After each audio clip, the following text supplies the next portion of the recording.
Have you received any vaccination against COVID? I have not. Why?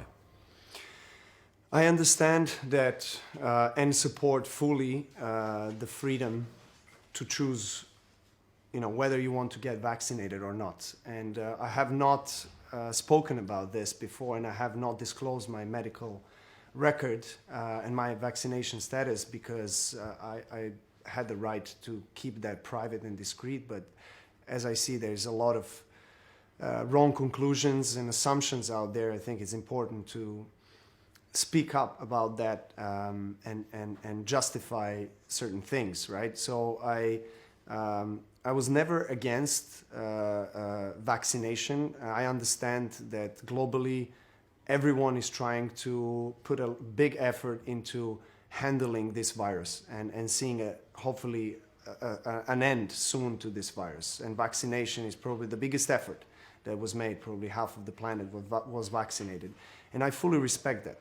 But I've always represented and always supported the freedom to choose what you put into your body. And for me, that is essential. It's really the principle of understanding what is right and what is wrong for you. And me as an elite professional athlete, I've always carefully reviewed, assessed everything that comes in from the supplements, food, the water that I drink or sports drinks, anything really that comes into my body as a fuel. Based on all the informations that I got, I decided not to take the vaccine as of today. So do you have, as of today? Yes. I keep my mind open because we are all trying to find collectively a best possible solution to end COVID, right? I mean, no one really wants to be in this kind of situation that we've been in collectively for 2 years. I'm part of a sport, a very global sport that is played every single week in a different location. So, I understand the consequences of my decision. And one of the consequences of my decision was not going to Australia, and I was prepared not to go.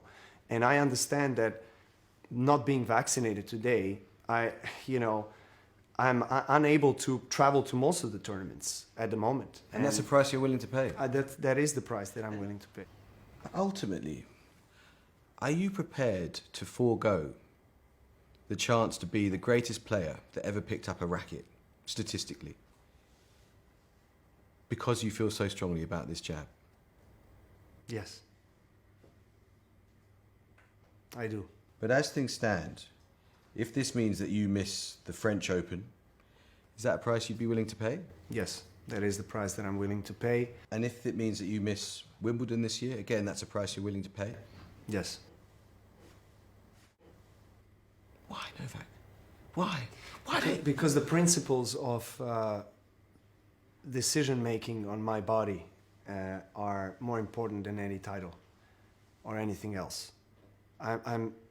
I'm trying to be in tune with my body as much as I possibly can. What do you say directly to anti-vaccination campaigners around the world who proudly declare Novak Djokovic is one of us? I say that everyone has the right to choose to act or say whatever they feel is appropriate for them. And I have never said that I'm part of that movement.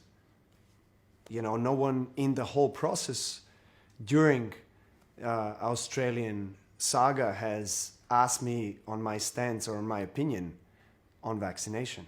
No one. So I could not really express, what I feel and where my stance is, neither in the legal process, neither outside. So it's really unfortunate that there has been this kind of misconception and wrong conclusion that has been made around the world based upon, something that I completely disagree with.